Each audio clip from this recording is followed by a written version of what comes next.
မြန်မာနိုင်ငံမှာတော့ကစုံလားပြည့်ဆိုရင်ညောင်ရည်သွန်းပွဲဆိုတာလောက်ပဲသိနေကြတကယ်ကတော့ဘုရားမြတ်စွာရဲ့မွေးနေ့အခါသမယဖြစ်တယ်ဆိုတာကိုမှတ်သားဖို့ကောင်းတယ်ပေါ့မြတ်စွာဘုရားဟာဒီကနေ့မှာကစုံလားပြည့်နေ့မှာမွေးဖွားခဲ့တာဖြစ်လို့ကစုံလားပြည့်နေ့တိုင်းအမှတ်တရမြတ်ဗုဒ္ဓရဲ့မွေးနေ့အဖြစ်ဘုရားဘာသာဝင်သူတော်စင်တွေအနေနဲ့7ပါးသီလကိုခံယူစောင့်တည်ခြင်းမြတ်စွာဘုရားဟောကြားတဲ့တရားဓမ္မတွေကိုလိုက်နာကျင့်သုံးခြင်းဖြင့်ဘုရားမြတ်စွာကိုပူဇော်တာဟာပန်းရည်ချမ်းဆင်မီးပန်းတို့တဲ့ပူဇော်တာတဲ့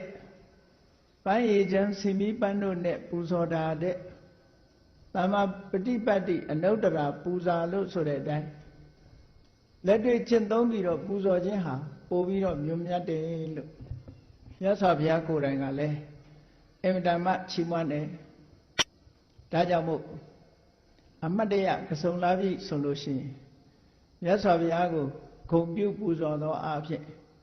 လူတိုင်း7ပါးသီလစောင့်တည်လို့ဘုရားမြတ်စွာကိုပူဇော်သောအားဖြင့်ဘုရားနုတ္တိဘာဝနာများထူးထူးခြားခြားပွားများသင်ကြတယ်ပေါ့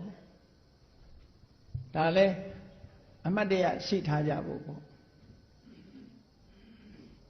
ဘာရိကစုံလားပြည့်နေ့ဟာအင်မတန်မှထူးခြားတဲ့နေ့ဖြစ်တယ်မြတ်စွာဘုရားဖွားတော်မူတဲ့နေ့သာမကဘာရိကစုံလားပြည့်နေ့မှာပဲမြတ်စွာဘုရားဟာတရားဓုတရားမြတ်ကိုရရှိပြီးတော့သဗ္ဗညုတဉာဏ်တော်ကြီးကိုရရှိခဲ့တာဖြစ်လို့ဒီနေ့ဟာဘုရားဖြစ်တော့ရောက်တော်မူတဲ့နေ့အဖြစ်ထူးခြားတဲ့နေ့တစ်နေ့လို့ဘုရားဖြစ်တော်မူတဲ့နေ့ဖြစ်ခြင်းကြောင့်လဲ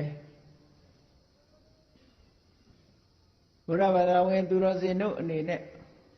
အမတ်တရအာယုံပြုပြီးတော့ပူဇော်ကြဖို့မြတ်စွာဘုရားဟာဒီကနေ့မှာထူးခြားတဲ့သဗ္ဗညုတဉာဏ်တော်ကြီးကိုရသည့်အတွက်ကြောင့်တော်ဝါရီရဲ့အကျိုးကိုကရုဏာပညာ2ရပ်ပေါင်းစပ်ပြီးတော့ကောင်းမြတ်တဲ့အကျင့်တရားတွေကိုထုတ်ဖော်ဟောကြားနိုင်သည့်အတွက်ကြောင့်ကမ္ဘာလူသားတွေဟာဆင်းရဲဒုက္ခလွတ်မြောက်ပြီးဒီကနေ့တည်းဟာကမ္ဘာကြီးငြိမ်းချမ်းမှုကိုဘုရားဘာသာတရားတော်ကအကျိုးပြုနေစေဖြစ်တယ်လို့ဒီလိုပြောရမှာ